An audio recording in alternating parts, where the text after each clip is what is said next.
This is a cool guitar. This guitar is from was made in 1938. How about if we just play C, G, and D?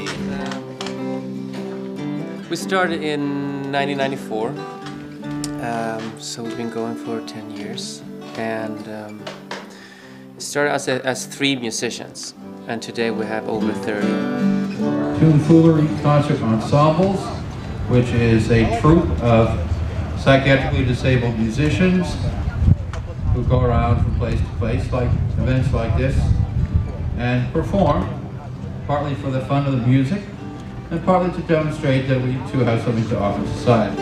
I mean, there is a lot of talented musicians out there who, because of their mental illnesses, kind of they stop playing, or they don't really know what to do with it. You know, because our lives have been disrupted, and so what might have been musical careers have been topsy-turvy. And then they hear about us and they contact us, and people really want to find out what we're about.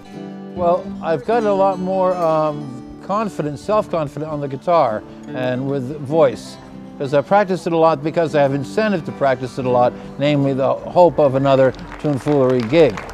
Wonderful. Tell you what, we're going to have a little tune now from Tunefoolery. Gave me another way of looking at myself, that I can look at myself as a musician of some sort now. When I see a member of my family or a friend or something, I'll say, "Hi Rick, how you doing? How's Tunefoolery? You have any gigs lately, or you have any gigs coming up?" And so it's kind of a new way of looking at myself, which is nice.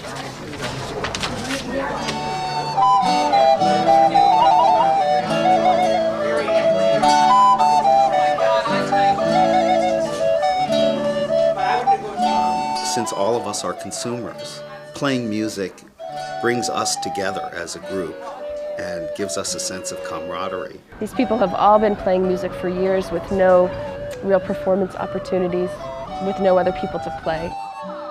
These are people who have been told over the years that they're really not capable of making basic decisions, where they should live, or how they should run their lives, who are running a business, and not only running a business, but running it very competently. And they realize that this is a community that they can join, where they can get into their music again. In the meetings we have, we talk about what are we doing with this group, how can we develop it, how can we become more professional, how can we do a good job. We have a variety of different kinds of music.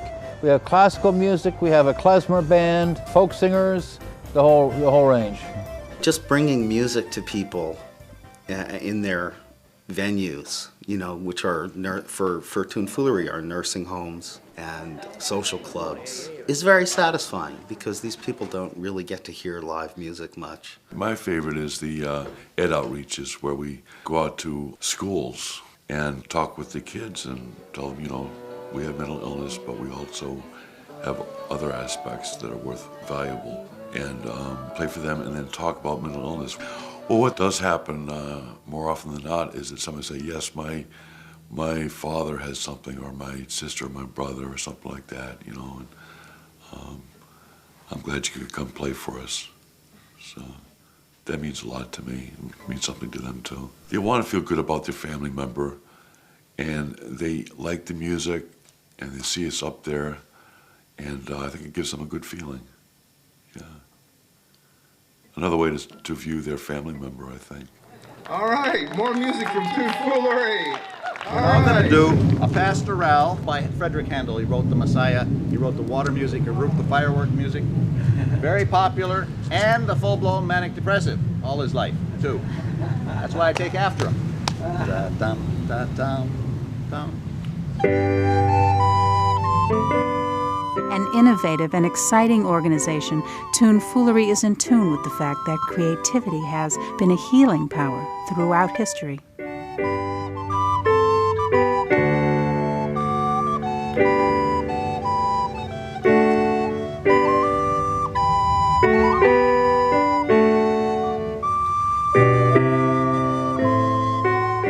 There's no end where we can bring this. We can go out to the mental health community and talk about what we're doing and support people to get into their artistic stuff and to really play music, paint, do whatever, and focus on what's working in their life rather than, you know, their illness. We're consumers who are advocating for ourselves and our abilities, and we're actually a rather successful ensemble after several years, and it's really wonderful to see that there is that hope out there for people with disabilities to follow through with their talents and gifts and strengths.